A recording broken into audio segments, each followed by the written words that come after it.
Hello दोस्तों, आप लोग कैसे हैं? उम्मीद करती हूँ आप लोग अच्छे होंगे।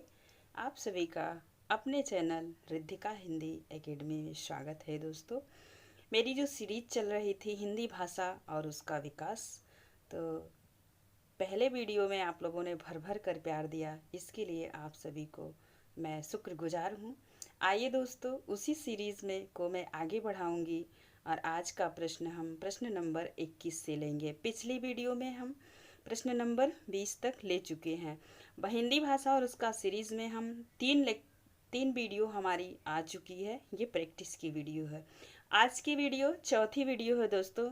यदि आपने पिछली 3 वीडियो नहीं देखा है तो आप पहले देख लें, उसके बाद इस सीरीज़ में आज के वीडियो आप देखें, आपको बहुत मज़ा आएगा। प्रश्न बिल्कुल अभी मैं हिंदी भाषा और उसका विकास से हूँ, फिर मैं टॉपिक वाइज क्रम से चलूँगी, फिर कहानी और इस सब पे चलेंगे। अभी तो हम हिंदी भाषा और उसके विकास पे हैं। तो दोस्तों आइए, जहाँ तक आप लोग देख पा रहे होंगे स्क्रीन पे आपका पहला प्रश्न है कि आइए देखिए, हरिश्चंद्र पुराण किसकी रचना है। दोस्तों प्रश्न बहुत खूब मज़ेदार हैं, आप उन्हें अच्छे से देखें क्योंकि अब जो है कि प्रतियोगिता बहुत ज़्यादा टफ होती जा रही है, तो हमें उस तरीके से तैयारी करना होगा। तब तक कि हम अपने आंसर पे चलते हैं। इसका आंसर है जाखुड़ मयार। ठीक है दोस्तों, आप प्रश्न को अच्छे से देखें। आइए प्रश्न नंबर 22, सूरपूर्व युग के सर्वश्रेष्ठ कवि निम्नलिखित में से कौन है। इनका उत्तर आप अपने मन में विचार करें दोस्तों, क्योंकि परीक्षा में जब आप जाएंगे तो ऐसे प्रश्नों से आपकी मुलाकात अवश्य होगी। दूसरा नंबर का प्रश्न है, सूरपूर्व युग के सर्वश्रेष्ठ कवि निम्नलिखित में से कौन है। तो सर्वश्रेष्ठ कवि हैं विष्णुदास। सूर्य से पूर्व, यहाँ पे आप प्रश्न को ध्यान दें, सूरपूर्व युग के सर्वश्रेष्ठ कवि। ठीक है दोस्तों, आगे चलते हैं। प्रश्न नंबर 23 को देखिए आप। प्रश्न नंबर 23 को, निम्नलिखित में से कौन सी कृति विष्णुदास की नहीं है। दोस्तों देखिए, पहला है महाभारत कथा, रुक्मिणी मंगल, स्वर्गारोहण, जानकी मंगल। रचनाएं तो आपसे परिचित हैं दोस्तों, लेकिन आपका उत्तर जो होगा वो क्या होगा, आप उस पर विचार करें। ठीक है, तो इसका आंसर होगा जानकी मंगल। ठीक है, आप देखिए जानकी मंगल, यहाँ पे एक प्रश्न और भी बनेगा ना, जानकी मंगल किसकी रचना है। तो आप याद रखिए गोस्वामी तुलसीदास की, ठीक है, रचना है। आगे चलते हैं। प्रश्न नंबर 24, स्नेह। ठीक है, स्नेह लीला के रचनाकार कौन है। दोस्तों प्रश्न बहुत ही मज़ेदार हैं। ठीक है, तो इनके हैं रचनाकार विष्णु दास। ठीक है, आइए आगे चलते हैं प्रश्न नंबर 25 पे।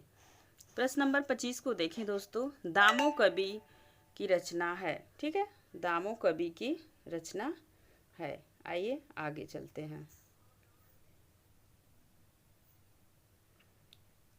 दामो कवि की रचना है। ठीक है, देखिए दोस्तों प्रश्न नंबर 26। अभी तो हमें प्रश्न नंबर 25 करना है दोस्तों। आइए 25 पे चलते हैं, दामो कवि की रचना।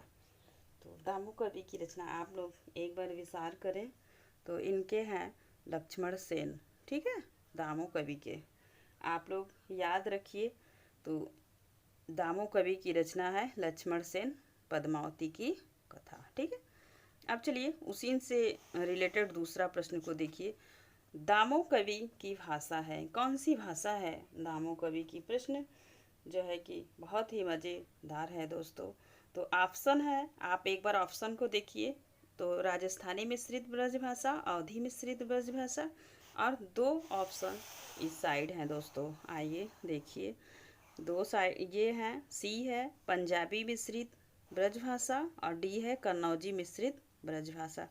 तो ये दो ऑप्शन हैं, लेकिन इसका जो आंसर होगा दोस्तों वो ये है। आप एक बार प्रश्न को फिर से देखें और विचार करें। दामो कवि की भाषा है राजस्थानी मिश्रित भाषा। ठीक है, आपने ऑप्शन को भी देख लिया और प्रश्न को भी। अब आगे हम चलेंगे प्रश्न नंबर 27 पे। 27 वाले प्रश्न को एक बार आप अच्छे से देखें दोस्तों। प्रश्न थोड़ा बड़ा है, लेकिन हम इन्हें थोड़ा क्रम से देखने का प्रयास करेंगे। ठीक है, प्रश्न नंबर 27 में क्या है देखिए, आपको सुमेलित करना है सूची ए से सूची बी को, ठीक है। ए से 1 नंबर से 2 नंबर में आपको तो सूचित मिलाना है, ठीक। प्रश्न नंबर 27।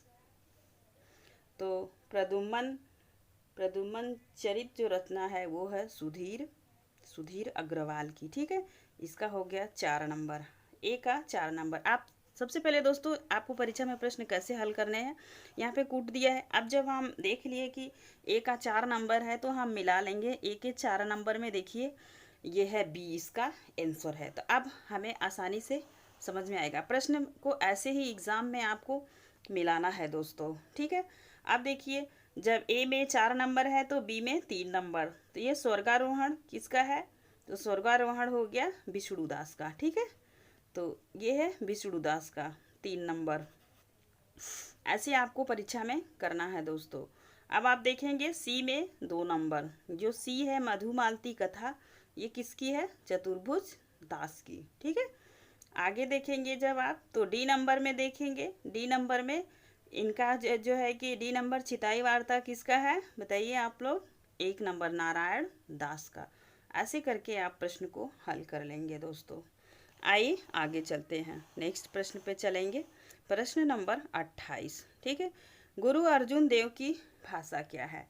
तो आप सभी जानते हैं कि ये पंजाब के जो कवि थे जिन्होंने गुरुमुखी लिपि में बहुत अच्छा काम किया।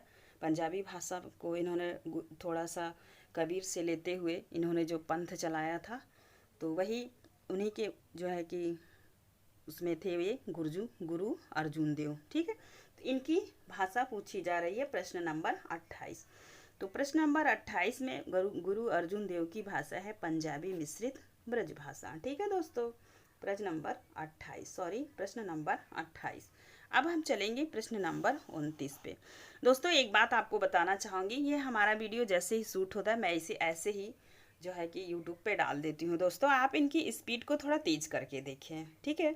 चलिए प्रश्न नंबर 29 को देखिए। निम्नलिखित में से किसकी ब्रजभाषा पर मराठी का प्रभाव है? अब आप ये प्रश्न को अच्छे से देखिए और विचार कीजिए। निम्नलिखित में से किसकी ब्रजभाषा पर मराठी का प्रभाव है? आप अच्छे से जान रहे होंगे इस प्रश्न को, ठीक है दोस्तों। आइए देखिए, तो नामदेव का, ठीक है दोस्तों। आप नामदेव के बारे में जानते होंगे अच्छे से, आपने इतिहास को पढ़ा होगा शुक्ल जी की बुक को, तो ये बहुत अच्छे से व्याख्यायित किए हैं शुक्ल जी। आइए आगे चलते हैं प्रश्न नंबर 30 में। ब्रजभाषा में निम्नलिखित में से कौन सा स्वर नहीं है? मजेदार प्रश्न है ना दोस्तों। देखिए कौन सा स्वर नहीं है, ये भी तो आपके लिए एक चकित करने वाला प्रश्न है। तो यहाँ पे इसका आंसर होगा ए नंबर, ठीक है दोस्तों। आइए आगे चलते हैं प्रश्न नंबर 30। अब हम चलेंगे जो कि प्रश्न नंबर 30 पे, ठीक है। आप प्रश्न नंबर 30 के बारे में आप थोड़ा सा जान लें। ब्रजभाषा में री छोड़कर सभी स्वर ध्वनियाँ आती हैं, ठीक है। री को छोड़कर सभी जो है कि ध्वनियाँ आती हैं दोस्तों, ठीक है। आप चलिए प्रश्न नंबर 31 पे। ब्रजभाषा का पूर्वी रूप है। अब आइए भी प्रश्न आपके लिए बहुत ही अच्छा है, इसका आंसर दीजिए आप लोग। ब्रजभाषा का पूर्वी रूप क्या है? ठीक है दोस्तों, तो पूर्वी रूप इसका कन्नौजी है। आइए अब आगे चलते हैं। ब्रजभाषा प्रश्न नंबर 32 को देखें। ब्रजभाषा काव्यशाला के संस्थापक निम्नलिखित में से कौन है? तो ये भी इसका आंसर आप लोग दीजिए। ब्रजभाषा के, ठीक है, ब्रजभाषा काव्यशाला के संस्थापक कौन है? ये भी आपसे प्रश्न पूछा जा सकता है दोस्तों। तो लखपति सिंह है, ठीक है। ब्रजभाषा जो है कि ब्रजभाषा में काव्य रचना सिखाने के लिए महाराजा लखपति सिंह ने 1749 ईस्वी में ब्रजभाषा का काव्यशाला की स्थापना की। कब की थी? 1749 ईस्वी में, ठीक है दोस्तों, ध्यान रखिएगा। आइए आगे चलते हैं प्रश्न नंबर 33 पे। प्रश्न नंबर 33 को देखिए आप लोग अच्छे से। ब्रजभाषा को उत्कर्ष पर पहुंचाने का श्रेय किसको है? अब बताइए, सभी इंपॉर्टेंट है, सभी ब्रजभाषा के कवि हैं लगभग। परमानंद दास तो इन्हीं के ग्रुप के थे, छित स्वामी और वल्लभाचार्य, ठीक है दोस्तों। बताइए प्रश्न नंबर 33, तो कौन सबसे उत्कर्ष पे पहुंचाया? तो यहाँ पे सूरदास जी हैं दोस्तों, ठीक है। तो अब हम चलेंगे प्रश्न नंबर 34 पे और देखने का प्रयास करेंगे कि प्रश्न नंबर 34, आइए प्रश्न नंबर 34 को देखिए दोस्तों। प्रश्न नंबर 34, ठीक है। प्रश्न नंबर 34 को आप अच्छे से देखने का प्रयास कीजिए। ठीक, आइए प्रश्न नंबर 34 को देखिए। निम्नलिखित में से किसके काव्य में ब्रजभाषा का समूचा सौंदर्य, वैभव, माधुर्य और ऐश्वर्य देखने को मिलता है? ये भी प्रश्न मज़ेदार है दोस्तों। प्रश्न नंबर 34, तो इनके भी उत्तर सूरदास ही होंगे। आप पढ़े होंगे इनका भ्रमर गीत। ठीक है, आगे प्रश्न नंबर 35 पे चलिए। ठीक है, ये प्रश्न थोड़ा सा बड़ा है दोस्तों, आप कूट का ये प्रश्न है। सबसे पहले आप लोग इनका उत्तर देखिए, प्रश्न को देखिए और विचार कीजिए। सुर साहित्य के संदर्भ में सूची 1 और को सूची 2 से सुमेलित करते हुए नीचे दिए गए कूट की सहायता से सही उत्तर चुनिए। तो देखिए, 1 नंबर में है विनय के पद, अवतार कथा, श्रृंगार रस के पद और दृष्टिकूट पद। ठीक है दोस्तों, तो इनका देखने का आप प्रयास कीजिए। विनय के पद जो है कि कैसे हैं, विनय के पद और अवतार कथा, श्रृंगार रस के पद और दृष्टिकूट पद। तो दोस्तों प्रश्न नंबर 35, तो विनय के पद सरल सामान्य भाषा में है दोस्तों। ठीक है, विनय के पद का 4 नंबर होगा, तो इसका मतलब है कि 1 का चौथा। ठीक है दोस्तों, तो ए नंबर इसका सही होगा। अभी हमने पिछले में बात किया था कि हम प्रश्न को कैसे हल करेंगे। तो आप देखिए, सबसे पहले था ए नंबर पे विनय के पद जो है कि किसमें है, सरल सामान्य भाषा में। और देखिए दूसरा नंबर दोस्तों अवतार कथा, जो अवतार कथा है, बी नंबर अवतार कथा तो इति वृत्तात्मक शैली है। ठीक है, जैसे हम इतिहास में पढ़ते हैं ना दोस्तों, जो है कि महावीर प्रसाद के जो काल है उसको इति वृत्तात्मक काल कहते हैं। तो आप इनसे यहाँ पे भी देखिए आपको मिल रहा है, अवतार कथा जो है वो इति वृत्तात्मक शैली के पद है। ठीक है, श्रृंगार के पद जो है वो लालित्य है, लालित्य साहित्य भाषा में है। ठीक है दोस्तों, दृष्टिकूट के पद क्लिष्ट अलंकृत भाषा में है। जो दृष्टिकूट के पद हैं वो क्लिष्ट अलंकृत भाषा में है। ठीक है, और जो दृष्टिकूट के पद हैं वो क्लिष्ट अलंकृत भाषा में है दोस्तों। ठीक है, तो आपने देखा, प्रश्न को आप अच्छे से समझिए। अब ऐसे ही प्रश्न टीजीटी, पीजीटी, नेट सभी परीक्षाओं में आ रहे हैं दोस्तों, तो देखने का प्रयास कीजिए। प्रश्न नंबर 36, ठीक है, निम्नलिखित में से कौन सा ग्रंथ ब्रज भाषा में है? तो आप बताइए, वैरवे रामायण, रामलला नेछू, कवितावली, संदीप वैराग्य संदीपनी। अब आप ब्रज भाषा में बताइए कौन सी है। प्रश्न नंबर 26 में आपका जो है कि दोस्तों उत्तर हो जाएगा कृष्ण। ठीक है, सॉरी 36 में कवितावली होगा, 36 का आंसर। 37 को आप देखें दोस्तों, तुलसीदास की कौन सी कृति ब्रजभाषा में नहीं है? अब आप बताइए तुलसीदास की कौन सी कृति ब्रजभाषा में नहीं। पिछली वीडियो में हमने बात किया था जहाँ पे वली आएगा वो आप ब्रजभाषा में लगा लेंगे। ठीक है, और विनय के पद तो वैसे भी कहाँ है, ब्रजभाषा में ही है। अब आपका आंसर निकल गया दोस्तों, रामाज्ञा प्रश्न। ठीक है, प्रश्न नंबर 37 में। ठीक है दोस्तों, आगे चलते हैं प्रश्न नंबर 38। ठीक है, यहाँ पे दोस्तों देखिए प्रश्न नंबर 38 में, प्रश्न नंबर 38 को देखिए, निम्नलिखित में से एक भक्त कवि, संगीतज्ञ, शास्त्रज्ञ और रीति तत्व का ज्ञाता है, वो कवि कौन सा है? आप बताएं। प्रश्न नंबर 38, तो इसका आंसर हो गया नंददास। दोस्तों प्रश्न को अच्छे से पढ़िए, फिर अपना आंसर लगाइए। जो प्रश्न लगेगी आपको नहीं आ रहे हैं, आप अपनी डायरी में उन्हें नोट कर लीजिए, जो आ रहे हैं उसको छोड़ दीजिए दोस्तों।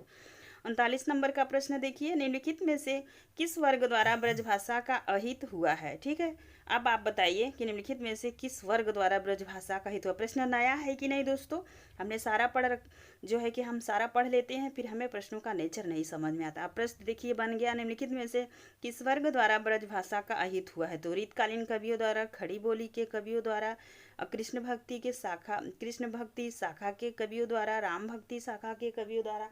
प्रश्न नंबर 39, तो हमें सीधा सीधा समझ में आ रहा है कि जो ब्रजभाषा के अहित हुआ है वो रीति काल में हुआ है। भाषा को अपने तरीके से तोड़ मड़ोड़ कर लोगों ने राजा को खुश करने के लिए इनका उपयोग किया है ना दोस्तों।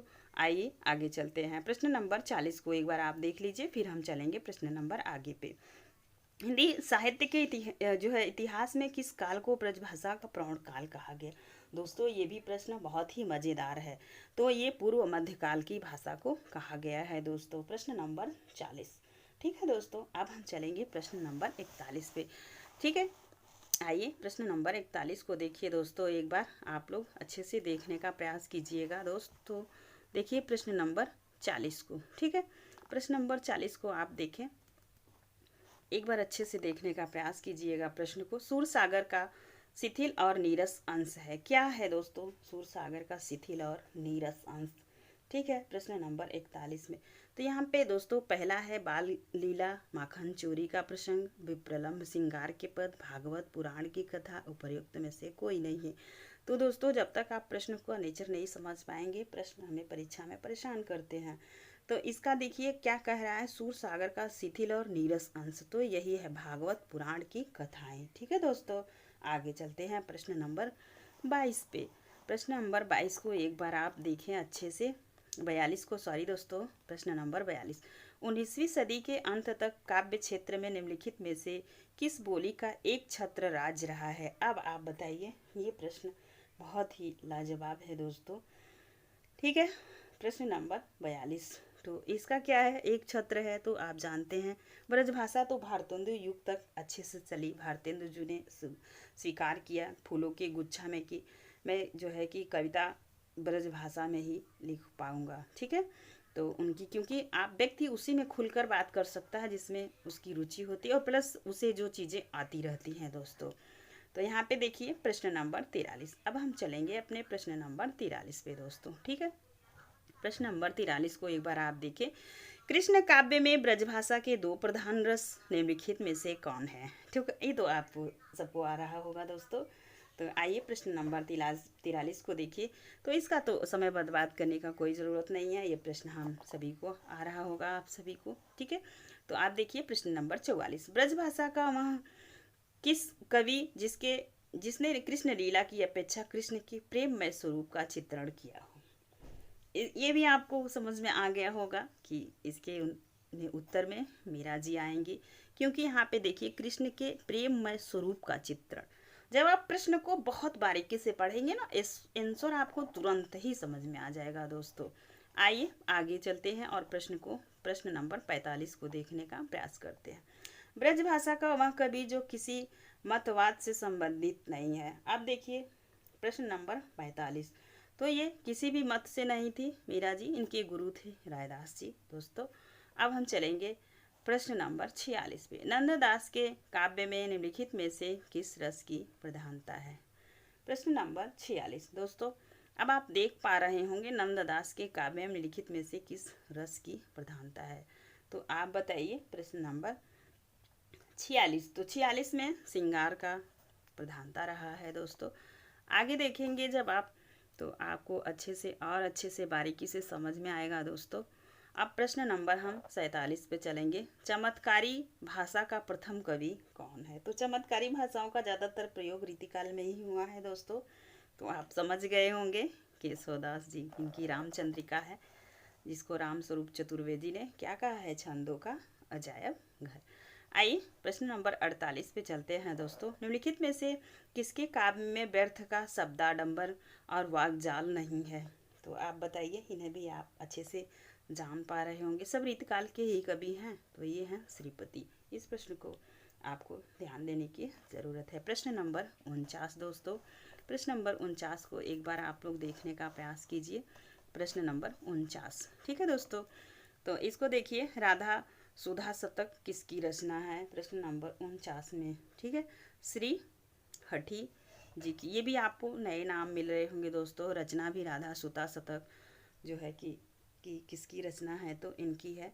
तो दोस्तों 50 नंबर के प्रश्न पे हम पहुंच चुके हैं दोस्तों। देखिए, किसकी काव्य भाषा में ब्रज भाषा, बुंदेली और अवधी का मिश्रण है। अब आप, ये भी प्रश्न अंतिम प्रश्न है आज का दोस्तों, प्रश्न भी बड़ा मज़ेदार है, आप इन्हें ध्यान से देखें। बुंदेली और अवधी का मिश्रण है, ठीक है।